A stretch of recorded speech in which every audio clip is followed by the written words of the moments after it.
this video, we are talking about fun. Fun is a very, very important core value in this family.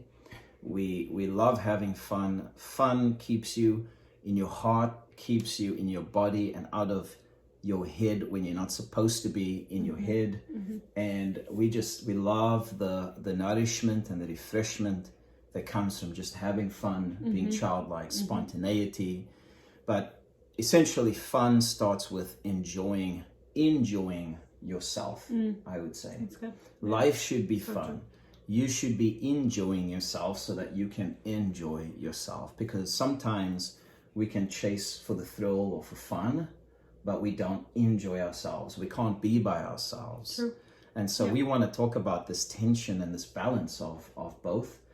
And, I just think it's so important. I don't know what else you'd want to share on the subject of fun and what our perspective is, on that subject. Fun for us keeps us connected. I think that's the biggest thing. It keeps connection With each other, flowing. would you say? Yeah, with ourselves, with ourselves, with God, and with each other. I would say, as a married couple, like, it's a necessity for us to continue to do things that are fun and different and fresh and together, and just like a shock to the system, right? Because our bodies are made to be comfortable and get comfortable and stay comfortable, but it's almost like a shock to the system fun, and then it's also like a reminder that this is what makes it worth it. It's the laughter, the joy, the simple things.